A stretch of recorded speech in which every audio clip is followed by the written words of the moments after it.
मुक्ता का 3 तल्ले का मकान, नीचे बैठक तो छत पर रसोई। अरे मुक्ता, गर्मा गर्म रोटी तो ला, बहुत स्वाद बनी है सब्जी। लाई माँ, बस 2 मिनट। मुक्ता की दौड़ जो सुबह शुरू होती तो रात में जाकर रुकती। ऊपर नीचे करते करते पूरा शरीर थक जाता, लेकिन माँ, मैं आपके पैर में तेल लगा कर ही सोऊंगी, नहीं तो मुझे नींद नहीं आएगी। अरे जीती रहे बेटा, लेकिन तू थक जाएगी, वैसे भी तुझे 3 तल्ला चढ़ना है अभी। कैसी बात कर रही है माँ जी, मैं तो आज बहुत देर तक सोई थी, तो नींद कहाँ आएगी। सास को कब नींद लग जाती पता ही नहीं चलता। अगले रोज, अरे मुक्ता, जरा सामने ठेले वाले से आलू तो ले आ, 5 किलो पापड़ बना देती हूँ। होली आ रही है, मेहमान आएंगे तो क्या कहेंगे कि इन लोगों के घर तो कुछ बना ही नहीं। माँ, मैंने सब बना लिया है, आप चिंता मत करिए। होली वाले दिन दही बड़ा और पकौड़ों का इंतजाम भी कर लिया है मैंने। सास को लगता है जैसे उसे न जाने कितनी गुणी और अच्छी बहू मिल गई। एक दिन मुक्ता की बुआ सास उन लोगों के घर आती है। अरे भाभी, आपने तो हीरा बहू पाई है बिल्कुल। हर एक काम को ऐसे कर रही है जैसे कि रोबोट। एक हमारी है, 2 रोटी खिला दे तो गनीमत समझो। अरे हम तो बेटे को देख के सोच रहे थे कि कलवासा है, पता नहीं कौन शादी करेगा, लेकिन देखो जय दूध से फपकती बहू आई है। हाँ भाभी, आप तो लक्की हो, लक्की। तभी वहां मुक्ता आ जाती है। क्या बुआ, काहे की लकी, देखो ना कैसा शरीर फूला जा रहा है। अब तक तो एक बच्चा भी हो जाना चाहिए था। अरे हो जाएगा बहू, क्यों चिंता कर रही है। कर्म कितने अच्छे हैं तेरे, तुझे तो जुड़वा बच्चे होंगे, एक बिटिया और एक बिटवा। होता भी ऐसा ही है। मुक्ता को 2 बच्चे एक साथ होते हैं। मुक्ता, जल्दी से ऑफिस के लिए खाना बना दो, मुझे देर हो रही है। हाँ, लेकिन जरा ये छोटे वाले को तो पकड़ लो, तब तक मैं रोटी सेक देती हूँ। मुक्ता सारे घर का काम बड़े ही मगन होकर करती। क्या पति, क्या सास, क्या बच्चे, रिश्तेदार, सभी की जरूरतों का ख्याल वो बखूबी रखती। लेकिन भाई चांद को भी ग्रहण लग जाता है। वैसे ही मुक्ता को भी एक दिन लग जाती है किसी की नजर। दूर के रिश्ते की चाची कहती है, और बहन जी, आपकी बहू तो फुर्ती से काम करती है, बच्चा होने के बाद भी सारा दिन लगी रहती है।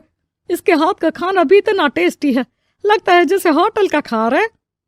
बस फिर क्या था, वो तो चली जाती है, लेकिन लग जाती है नजर मुक्ता को। शाम के वक्त, मुक्ता, कहाँ है बहू? हाँ माँ जी, बोलिए, क्या हो गया? बच्चे को सुला रही हूँ। अरे बेटा, जरा चाय तो पिला दे। हाँ हाँ, जरूर बना लीजिए, मुझे कमरे में ही दे देना माँ जी, बहुत थकान लग रही है। थकान है? भगवान, ये क्या बोल रही है, इसके मुंह से तो ये शब्द मैंने आज तक नहीं सुना। अगली सुबह, अरे मुक्ता, आज खाने का डब्बा इतना हल्का क्यों है? वो इसलिए क्योंकि मैंने सिर्फ रोटी और दाल बनाई है। अरे लेकिन मुक्ता, मैं तो नाश्ता, दिन का खाना, फिर शाम का स्नैक्स, फ्रूट, सलाद, ये सब लेकर जाता हूँ। कहाँ है ये सब? अरे कैसी बात कर रहे हैं आप, इतना सारा खाना तो मैं 4 दिन में नहीं खाती, जितना आप 1 दिन में बनाने की बात कर रहे हैं। ना जी ना, मुन्ने के साथ जितना हो पाएगा उतना ही करूंगी मैं। मुक्ता की बात सुनकर पति हैरान रह जाता है। तभी वहां बुआ सास आ जाती है। अरे मुक्ता, मेरे नाती का जन्मदिन है, भूल गई क्या? आज शाम को आना, और मुक्ता थोड़ा जल्दी आ जाना, मेरी बहू का हाथ बटा देना। किचन में वो तेरी तरह स्मार्ट तो है नहीं कि फट फटाक से काम कर ले। अरे बुआ, कैसी बात कर दी, फट फटाक से काम कैसे हो जाएगा? हम बहुएं हैं, रजनीकांत नहीं। बुआ देखो, आप काम के लिए पास के लल्लू हलवाई की बीवी को बुला लो, वो मदद कर देंगी, मैं तो नहीं आ पाऊंगी। बुआ सास को समझ में नहीं आता कि ये वो मुक्ता है जो 50 लोगों का खाना बनाकर भी चेहरे की चमक खोने नहीं देती थी। वही मुक्ता भी अपने कमरे में जाकर बिस्तर पर बैठ जाती है कि सास की आवाज आती है। मुक्ता, क्या हो गया बेटा, आज दोपहर के खाने की तैयारी नहीं करनी क्या? अरे माँ जी, अब नहीं होता मुझसे 3 तल्ले में ऊपर नीचे करना, आप लोग रसोई को ऊपर ही ले आओ। अरे पैरों में इतना दर्द होता है कि बता नहीं सकती।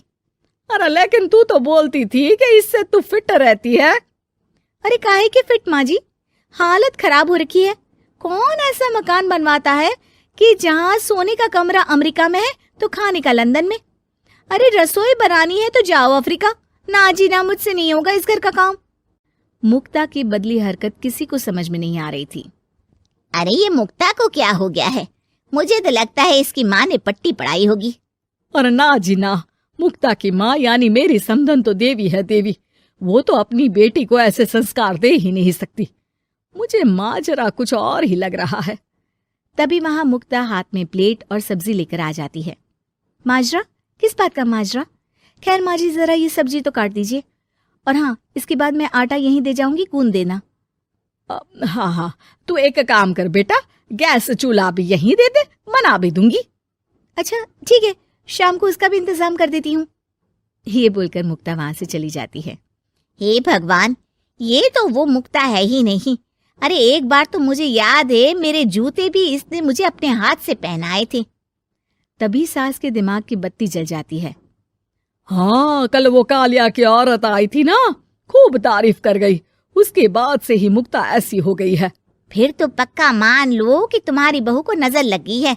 एक काम करो, ये लो राई का दाना, दूर से बहू के ऊपर राम का नाम लेकर फेंक कर आ जाओ। जो नजर लगी होगी यूं भाग जाएगी। फिर क्या, होता भी ऐसा ही है। सास जैसे ही बहू पर राई फेंक कर वापस आती है, थोड़ी ही देर में मुक्ता भी आ जाती है। अरे माँ जी, आप ये सब्जी लेकर क्यों बैठी है? ना ना, लाइए, मुझे दीजिए। और चाची, अब तक आपके हाथ में चाय का प्याला नहीं आया। रुकिए, मैं अभी लेकर आई। मुक्ता के जाने के बाद सास चैन की सांस लेती है।